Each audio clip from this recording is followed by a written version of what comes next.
Hello students, मैं विश्वजीत रंजन तुम सबों का विशु सर अपने ऑनलाइन वीडियो लेक्चर में सभी स्टूडेंट्स का स्वागत करता हूं। हम लोग का जो आज का टॉपिक ऑफ डिस्कशन है ये एसबीटी में पढ़ रहे जो छात्र अभी 5th सेमेस्टर में है, जिनका ब्रांच मैकेनिकल है, उन लोगों के लिए है। आज के वीडियो लेक्चर में हम जो टॉपिक डिस्कस करने जा रहे हैं ये तुम लोगों के ऑटोमोबाइल इंजीनियरिंग सब्जेक्ट का एक बड़ा ही महत्वपूर्ण टॉपिक है, जिसमें आज हम लोग पढ़ेंगे इलेक्ट्रॉनिक इग्निशन सिस्टम के बारे में। तो इलेक्ट्रॉनिक इग्निशन सिस्टम पढ़ने से पहले तुम लोग जान लो कि इसी को इलेक्ट्रिकल इग्निशन सिस्टम के नाम से भी जाना जाता है। ठीक है, ये इलेक्ट्रॉनिक इग्निशन सिस्टम जो होता है, इसका जो कंस्ट्रक्शन है ये बिल्कुल बैटरी इग्निशन सिस्टम के समान होता है। बस फर्क क्या है कि बैटरी इग्निशन सिस्टम में जो कॉन्टैक्ट ब्रेकर और कंडेंसर का हम यूज करते थे सेकेंडरी वाइंडिंग पर, जो मैग्नेटिक फ्लक्स उसको चेंज करने के लिए, उसको यहाँ पर रिप्लेस कर दिया जाता है एक इलेक्ट्रॉनिक कंट्रोल मॉड्यूल और एक आर्मेचर के द्वारा, जिसमें एक पिकअप कॉइल लगा होता है। अब ये इलेक्ट्रॉनिक कंट्रोल मॉड्यूल और ये जो आर्मेचर है जिसमें पिकअप कॉइल है, इसका काम क्या होगा? तो जो काम वहाँ कंडेंसर और कॉन्टैक्ट ब्रेकर करता था, यानी कि मैग्नेटिक फ्लक्स जो सेकेंडरी वाइंडिंग पर पहुंच रहा है उसको चेंज करने का, ताकि सेकेंडरी वाइंडिंग पर एक ईएमएफ को इंड्यूस किया जा सके। और चूंकि सेकेंडरी वाइंडिंग पर नंबर ऑफ टर्न्स क्या होती है, ज़्यादा होती है, इसीलिए उस पर जो ईएमएफ मिलेगा, जो वोल्टेज मिलेगा, वो लगभग काफ़ी ज़्यादा होगा। और इसमें तो 50,000 वोल्ट तक मिल जाता है।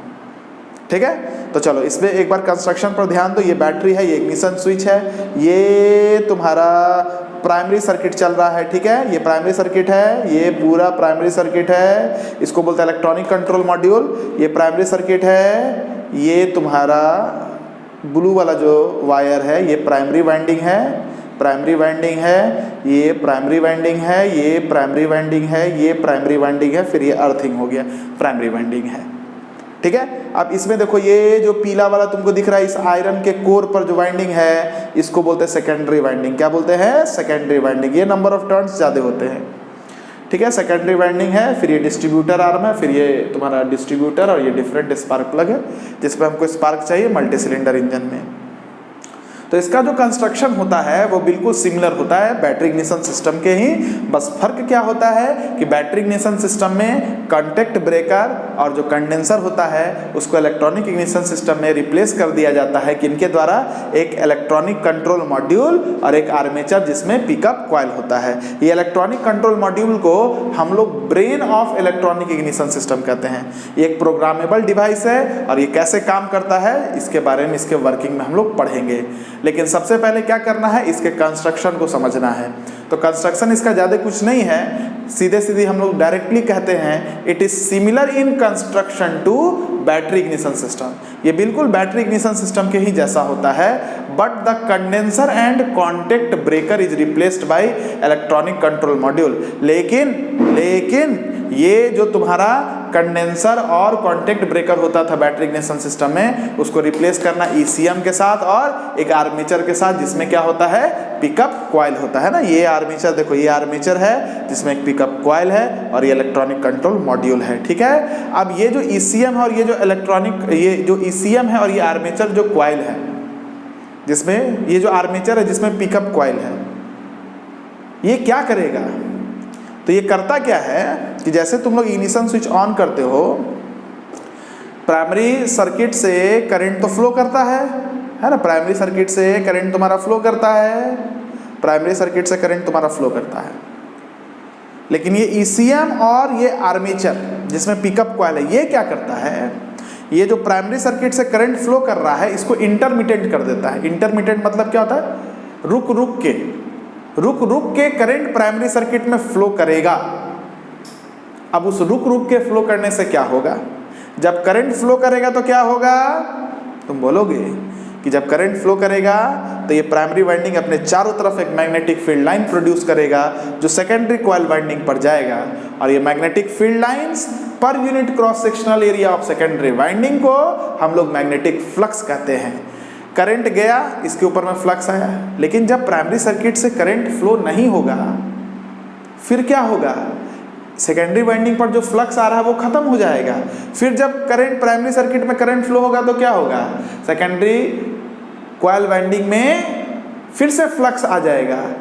तो करंट अगर प्राइमरी सर्किट में रुक रुक के फ्लो होता है तो मैग्नेटिक फ्लक्स जो सेकेंडरी वाइंडिंग पर पहुंच रहा है वो भी रुक रुक के आता है, जिसके वजह से सेकेंडरी वाइंडिंग मैग्नेटिक फ्लक्स में चेंज को एक्सपीरियंस करता है और इस चेंज को अपोज करने के लिए ये सेकेंडरी कॉइल वाइंडिंग अपने अंदर में एक ईएमएफ को इंड्यूस कर लेता है।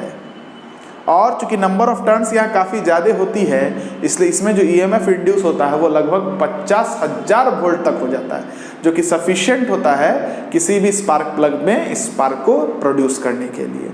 ठीक है, तो ये तुमको हम एक बेसिक आइडिया दिए अभी इसका। मतलब यहाँ पर ECM and armature with pickup coil का काम क्या है, is basically use to connect and break up the primary circuit. इस ईसीएम और ये जो आर्मेचर है जिसमें पिकअप कॉइल, इसका बेसिकली काम है ये जो प्राइमरी सर्किट तुम देख रहे हो, इस प्राइमरी सर्किट में जो करंट फ्लो कर रहा है उसको फ्लो कराना, रोक देना, फ्लो कराना, रोक देना, मतलब कनेक्ट करना और ब्रेक करना। किसको? प्राइमरी सर्किट को। उससे क्या होगा, so that the magnetic flux on secondary coil can be varied, ताकि जो मैग्नेटिक फ्लक्स है सेकेंडरी कॉइल पर उसको वेरी किया जा सके।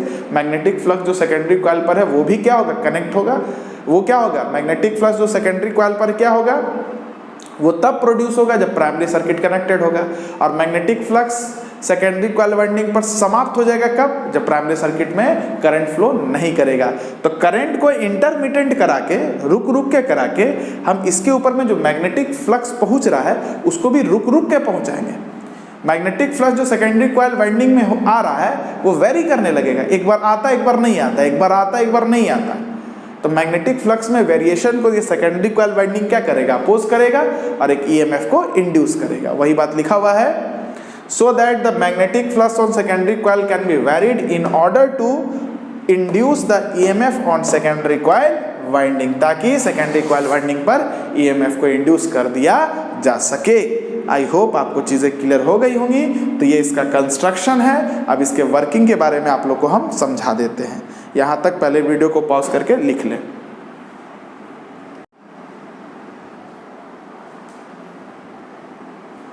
चलिए अब देखिए, वर्किंग के ऊपर जब बात होगा तो सबसे पहले ध्यान दीजिएगा, when the ignition switch is on, current from battery starts flowing through ECM in primary circuit.